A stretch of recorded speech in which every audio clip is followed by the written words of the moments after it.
So I want our panel to come up, and I'll introduce them once they get seated here. Go ahead, you guys. Greg Hanscom is the executive editor of Crosscut and KCTS 9 Public TV. He has more than 2 decades of experience as a journalist. Greg's writing has run the gamut from inner-city schools and urban redevelopment to tribal and public lands policy. He is a former editor of the regional nonprofit magazine High Country News and the Baltimore-based Urbanite magazine. He's on the end. Right next to me is Neal Karlinsky, an award-winning journalist and former correspondent for ABC News. He started with ABC in the year 2000. Neal has covered stories all over the world: the nuclear disaster in Japan, trapped miners in Chile, a devastating earthquake in China, and a deadly tsunami on the Pacific island of Samoa. Neal holds the rare distinction of having twice interviewed Apple's Steve Jobs. On the other end of the spectrum, he has interviewed SpongeBob SquarePants for a behind-the-scenes look at that popular children's TV show. Overseas, Neal has reported from throughout the Middle East and Asia. He reported extensively inside Iraq in 2003 and 2004. In the middle, Hanson Hosein is the director of the Communication Leadership Master's Program at the University of Washington. Award-winning journalist for NBC News, a solo TV war correspondent with MSNBC and CBC, and also a documentary film director.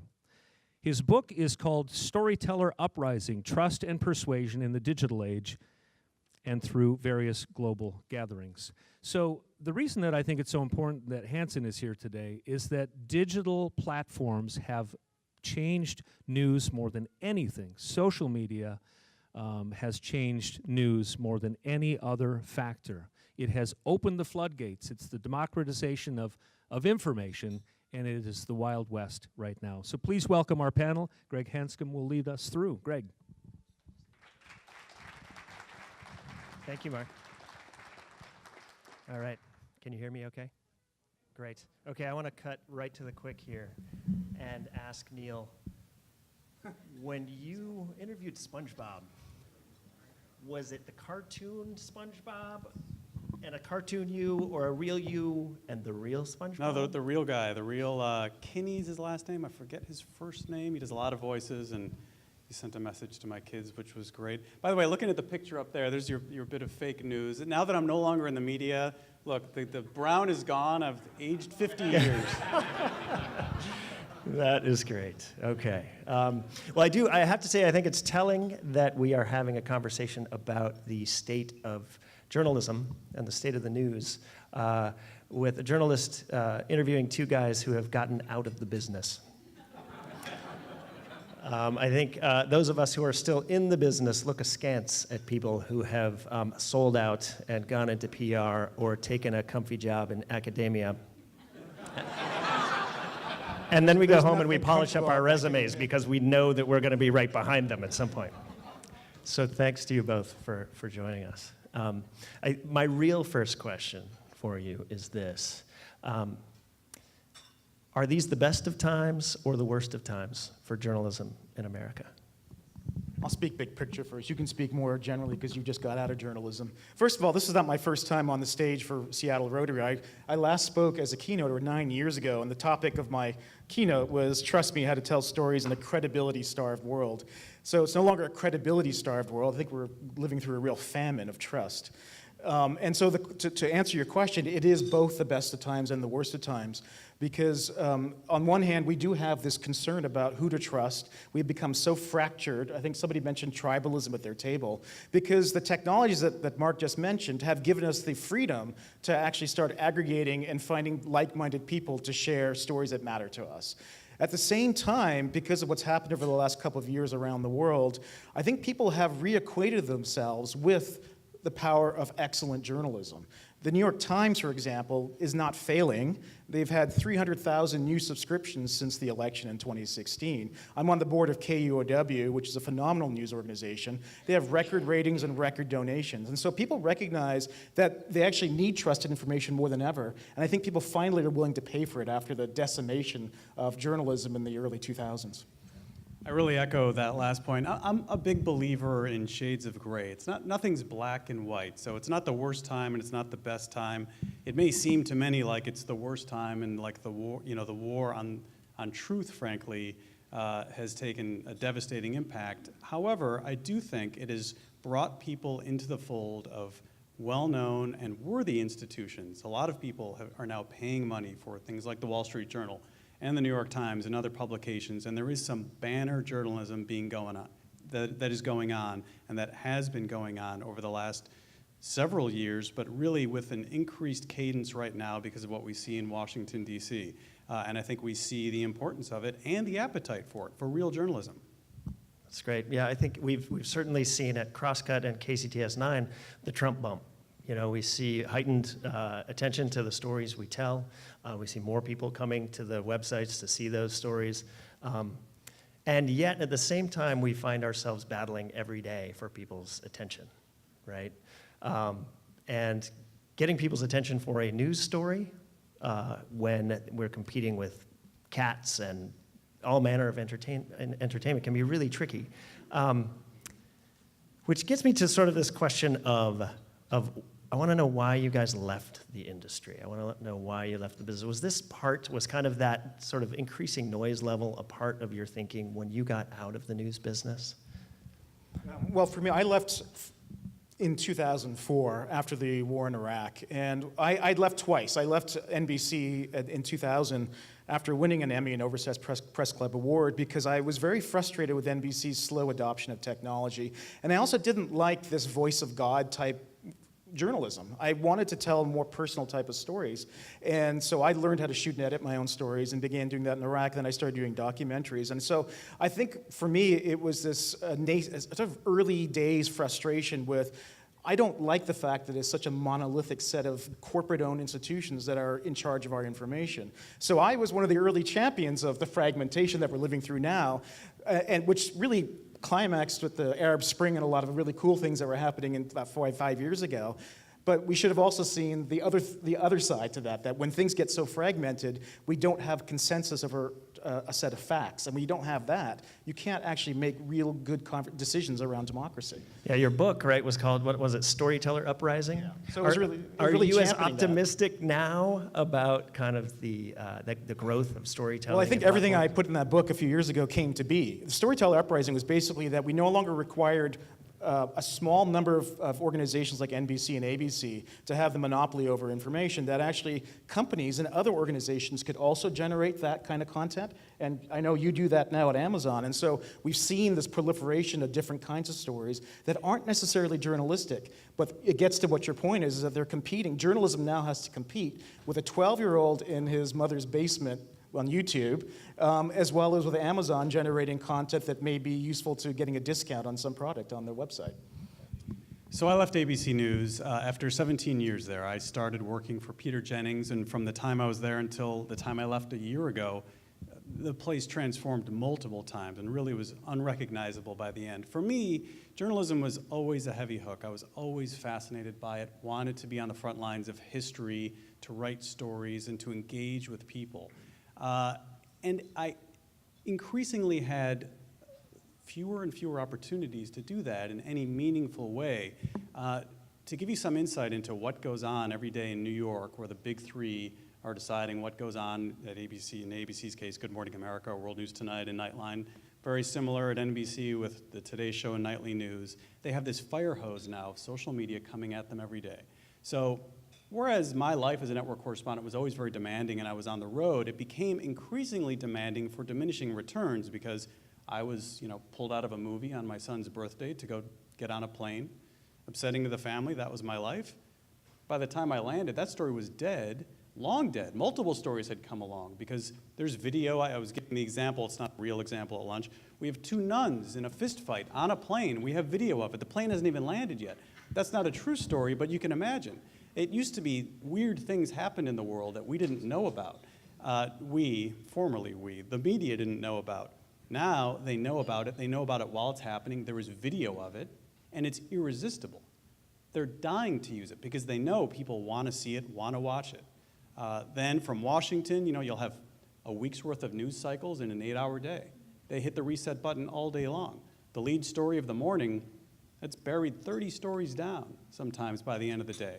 And on top of it all, just one last point, in morning television in particular, and I served morning television, Good Morning America, and evening television, Nightline and World News Tonight, In the mornings in particular, I had the executive producer at GMA tell me, and he's still the EP there, listen, the research we get is worthless, except one thing we know, weather.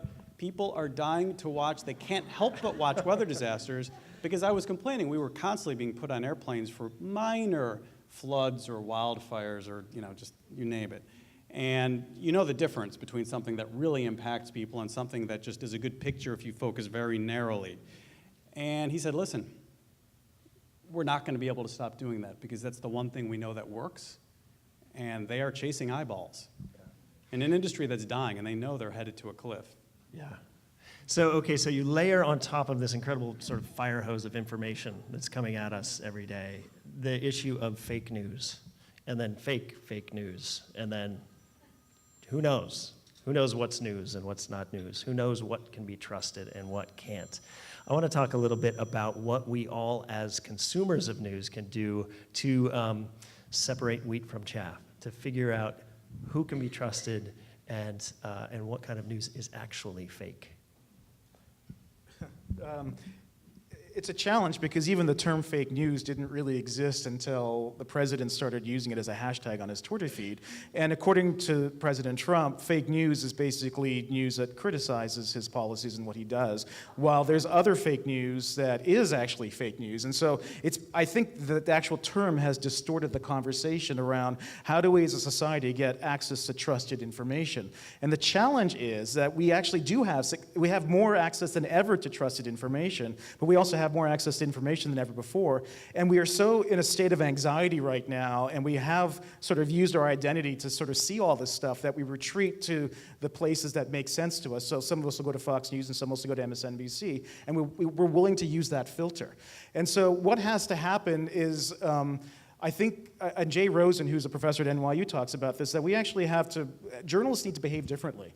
They need to actually reveal the fact that we all have biases, that we should be more transparent in how we go about our work. We should be more accountable, but the audience should also be more accountable in terms of how they consume us. And we have to make sure that we're not run over by these social media platforms like Google and Facebook, whose algorithms change every few days, and we cannot even predict what they're doing with our information. So it's a really interesting toxic time for trusted information, and it's not just up to the news consumer to be smarter or more critical.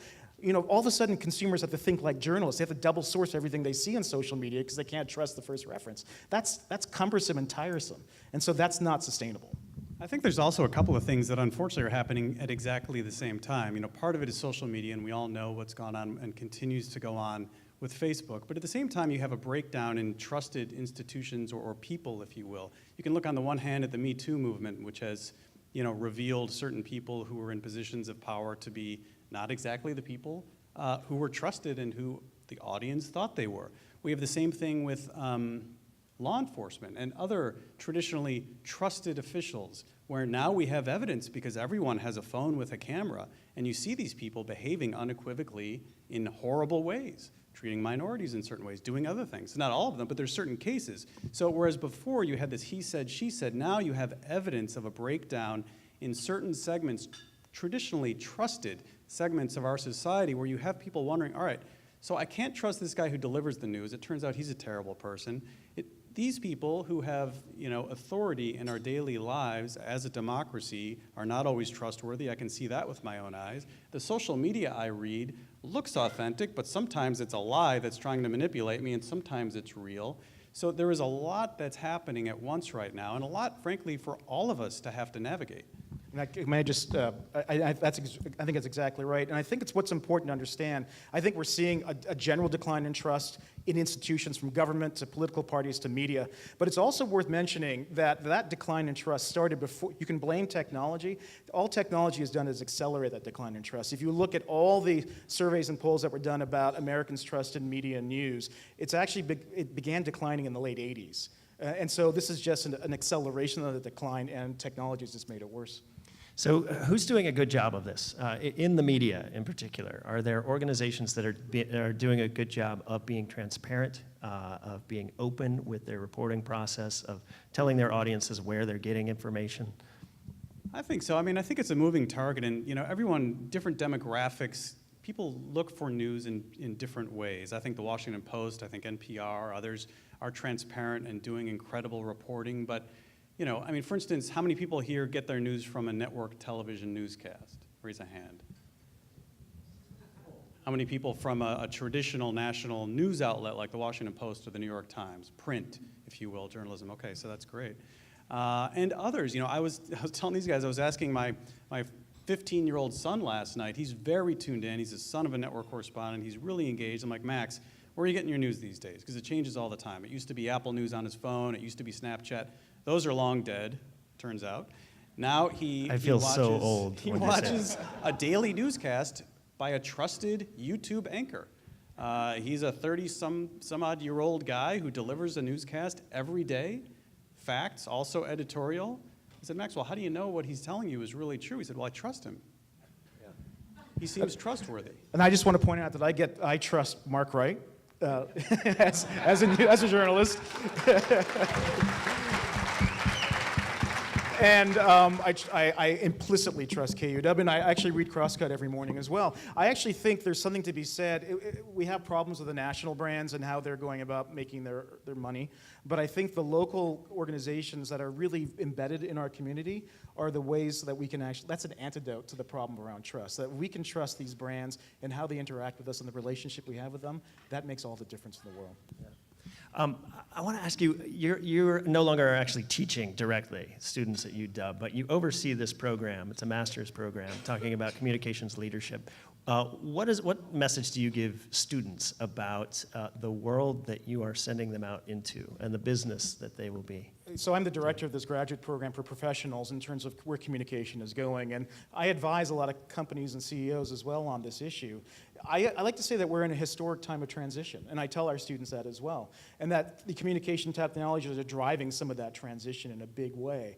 And so we fundamentally have to lead the adaptation to the next thing that's coming. And the next thing that's coming, what we've seen change-wise over the last 10 years is nothing that's coming in the next 5 or 10 years. We will not recognize ourselves in terms of how AI and blockchain and all the other technologies that are happening are going to totally turn everything upside down.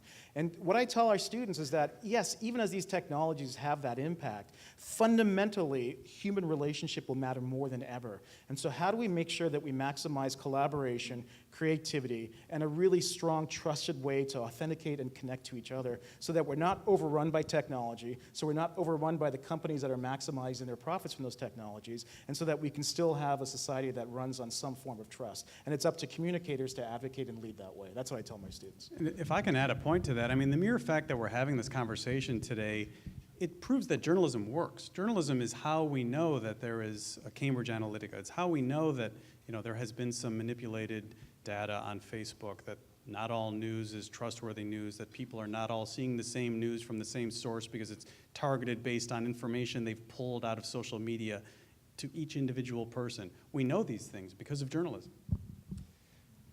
So as we were eating lunch today, you were talking about some of the frustrations that come with working in an industry that's reinventing itself daily. Any thoughts on sort of how the industry of journalism, how the news business can adapt and evolve as the technological reality sort of adapts and changes so quickly? You know, they are desperate to figure this out, and I could make a lot of money consulting for the networks if I had a good answer. I mean, I can tell you that network television, the numbers are huge. Television still is very profitable. You know, you have a morning show like Good Morning America. The Today Show is very similar. We'll have between 4 and 5 million people watching. That's a lot for each show. At night, it's between 8 and 9 million at ABC and NBC. That is still a lot. Television is very challenged on the entertainment side too, if you get rid of the NFL, which is basically what holds all the top spots for ratings. So, you know, it's very hard for them. They know they have to break away because the audience, even though the numbers are big, what they don't like to talk about is that the numbers are terrible in what they reveal, which is they're all old. And none of the young people are watching. The young people, like my son and others, are watching other things. So they know they're headed towards this cliff, and they know they need to adapt to digital media and to do other things, but at the same time, it's dimes for dollars or less, making that adaptation. And right now, television, the ultimate passive delivery system, is still so profitable, it's hard for them to risk tweaking it too much as they adapt.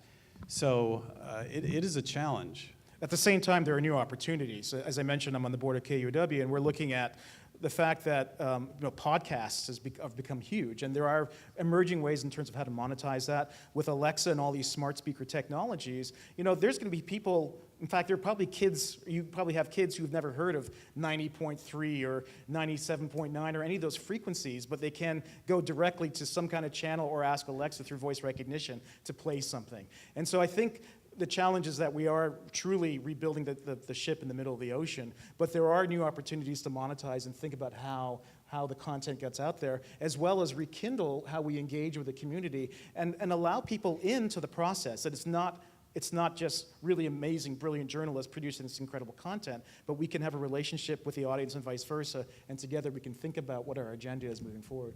I think, too, there's a fundamental change happening, just as change is happening in so many other parts of society. Young people might not buy cars. They just, ride share, hire Ubers and Lyfts. It's the same thing in that sort of snacking of content from news, where, people aren't necessarily going to follow the same path that we all have of, here's my destination, it's the New York Times. Here's my destination, it's NPR. It's ABC News. No, they use social media. There are things that haven't come to be yet that are coming. I mean, Facebook's old already. What's coming next? So is YouTube. So is YouTube, right. And these will be the places where they go, a little bit here, a little bit there. And just to your point, they don't know 90.3, but they know the brand. It's the same thing. Most people couldn't, The Walking Dead is a popular show. Most people couldn't tell you what network it's on.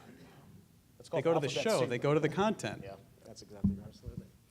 Well, I could talk about this all day, but I do want to turn it over to all of you to ask a few questions here as we go forward.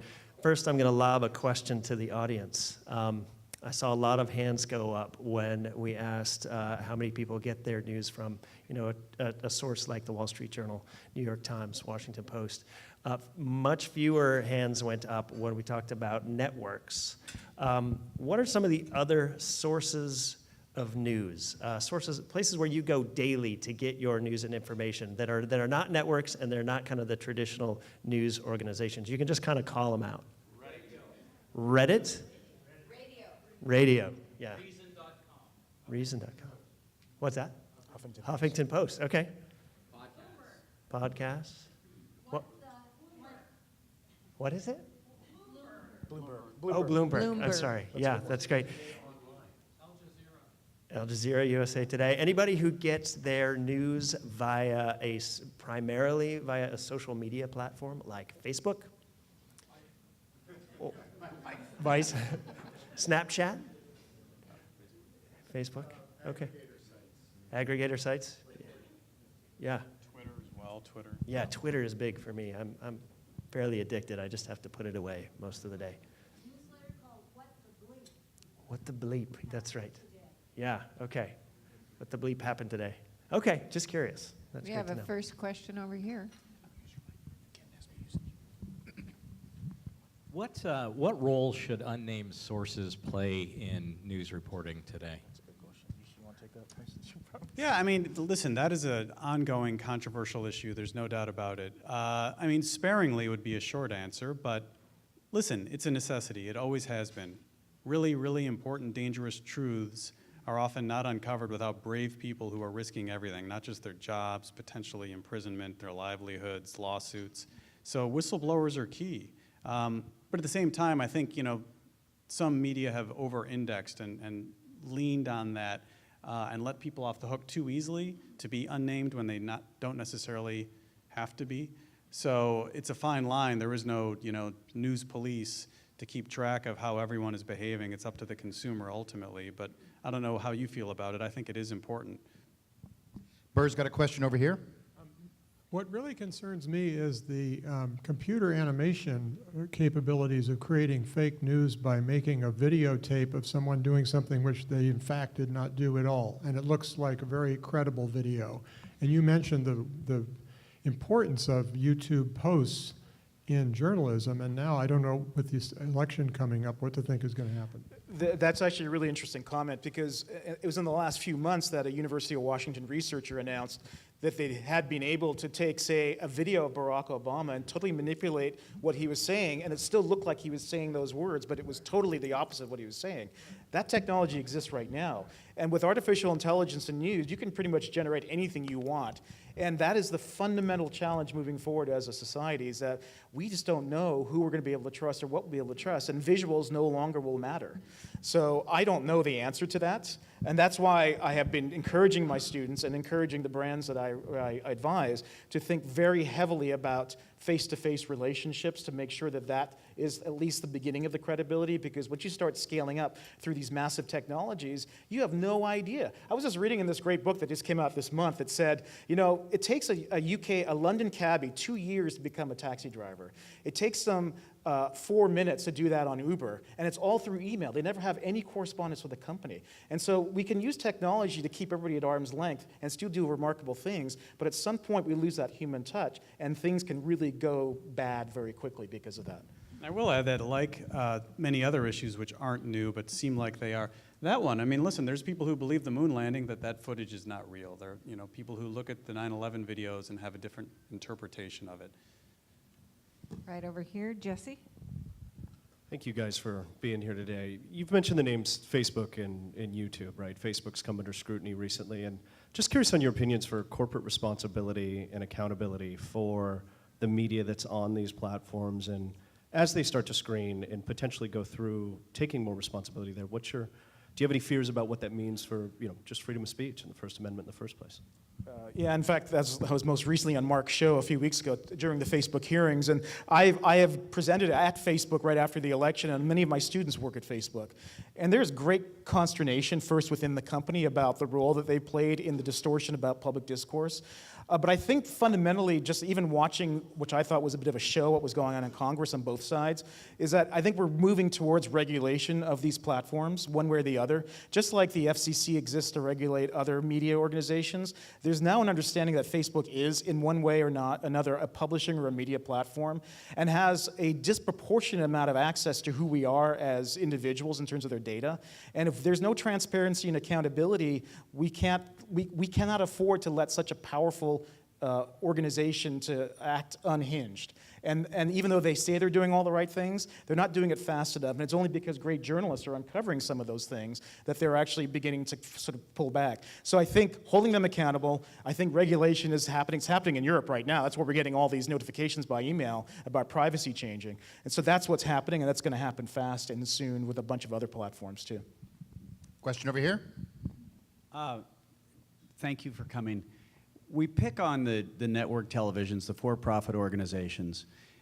At least in the Northwest, it feels like public television, public radio get a free pass. If it was the Koch brothers Foundation sponsoring KCTS instead of the Robert Woods Johnson Foundation, would your reporting be the same? Ooh, should I take this one? Yeah, you can take that. You're working there. You sure you don't want to take Yeah, it? no, it's only. No, I think it's a great question, and I think it gets to what we often refer to as kind of a sacred trust that public and nonprofit media has with its audience. And it's something that we take very seriously, and it's something that, you know, I feel like we don't always hit the mark, but we check ourselves really carefully. I think there is something of a myth around public media that says that public media or nonprofit media is not responsive or responsible at all to sort of corporate America. I mean, public media ultimately responds to its viewers, right? And its viewers come from, you know, a whole spectrum of different, you know, points of view and backgrounds. That's what makes it different. We do take sponsorships, we do take underwriting, but I think that at KCTS, and I know this is true with NPR stations as well, we're very careful about who we accept that underwriting or sponsorship money from and what in particular it is funding. Now, does that mean that we don't think twice about, like, ooh, writing a critical story about X company that's doing some underwriting with us? No, that may cross our minds. But I think that the equation, the calculus, is fundamentally different in a public media organization. We know that we ultimately are responsible to our viewers and to our readers and to our community, perhaps in a way that's slightly different in a for-profit company. That's not to diss folks who work for the networks or for-profit media at all. I think some of the best journalism that's being done right now is coming out of those organizations. But I do think the equation is slightly different, but we have to be careful. And I think what it ultimately comes down to is transparency, right? You want to know, I want to know as a consumer, all right, who's behind this? Whether it's, what I'm watching or what I'm reading, eyes wide open. I'm okay to watch something that's, been funded by the Koch brothers, but I just want to know. And I think that's exactly where we have to go. We need to have that transparency. It's okay as long as we know that moving forward. And that's why some people have been talking about media literacy, that we actually have to start teaching our kids, just like we teach them about the electoral system of the United States in grade school. Some people, I think there's a need to actually teach fourth grade kids about media literacy, not just criticism or critical thinking about what you're consuming, but they have the ability to produce that content as well. And so what are our responsibilities and rights as civic engagers and civic citizens of this world? So scientists such as Michael Shermer and psychologists such as Jonathan Haidt have been talking for a long time about studies that demonstrate that most people arrive at their opinions through emotional means, and then they use their higher faculties, their prefrontal cortex, to find justification for the opinions that they had arrived at previously through emotional means. So given that fact, what hope is there?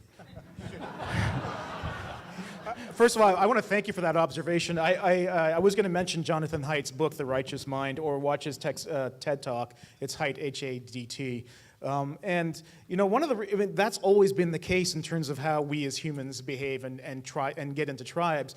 And in a way, the last 50 or 60 years has been an aberration in terms of journalism, because we had these very powerful, a small number of powerful institutions and broadcast media who managed to sort of create this common denominator type of journalism that didn't exist before. I mean, Pulitzer, who's got the prize named after him, was the champion of what they call yellow journalism, which is kind of some of the journalism we're seeing today.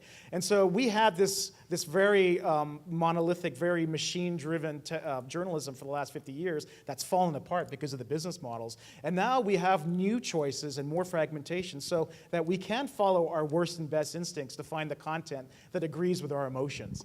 And so what is the answer to that? Is to think about, when I work with climate change all the time, like, how do you talk to somebody who's a conservative who, if all of a sudden you're saying climate change exists, they put their backs up because you're threatening their sense of identity?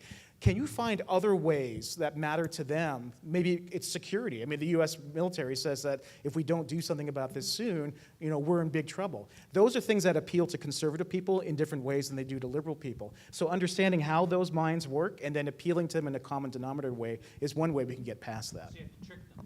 Not trick them, or find that common ground that doesn't force them to retreat into their identity because you threatened who they are. That's the problem we have right now in our public discourse. People feel threatened, therefore they lash out. And also, good storytelling has always been about characters and conflict, from, the stories that were told in the cave to what you're reading or watching today. People remember characters and conflict. They tune out numbers and facts and figures. So that's always been the case.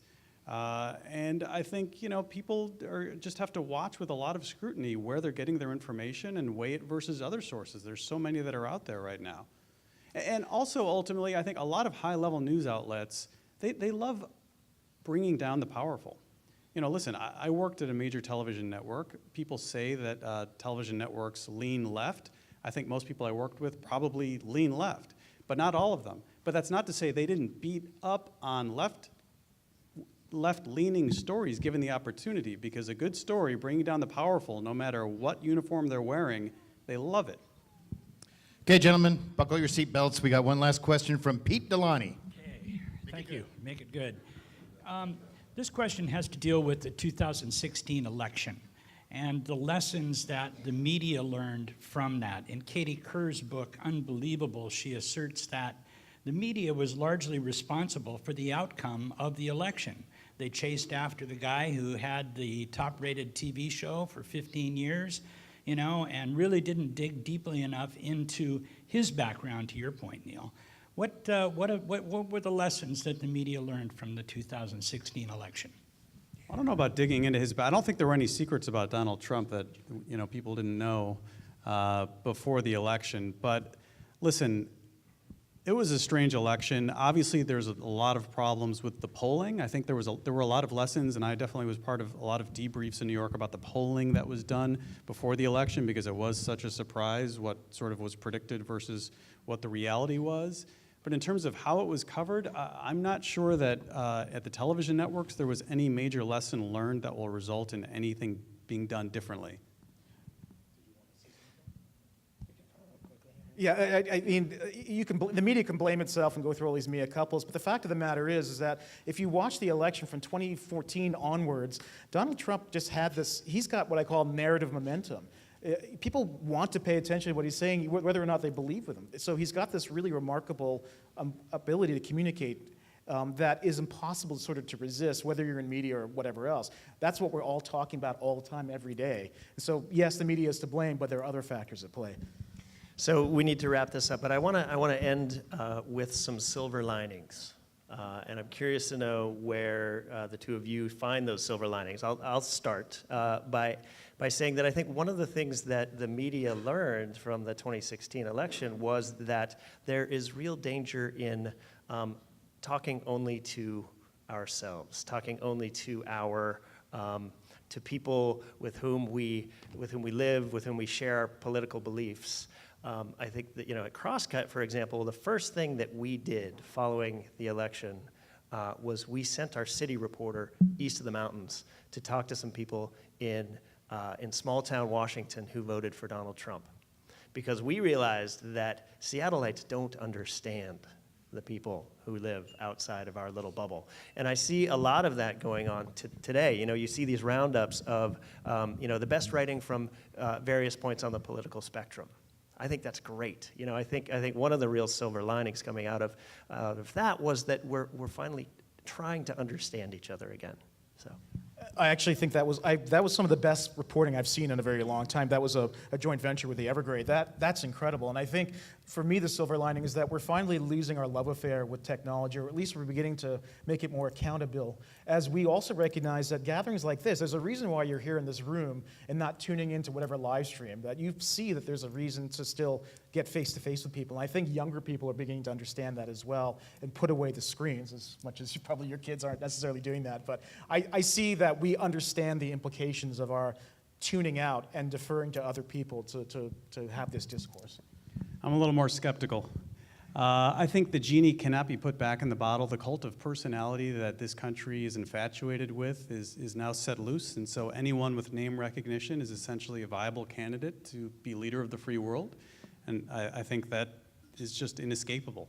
For all the learnings and all we all know and have discussed about seeking out the truth and different sources of information and not being siloed into, tables with like-minded people for our entire lives, I think people retreat into areas that they're comfortable. And yes, there is more light shining. Yes, there is more clarity, but be cautious. Yeah.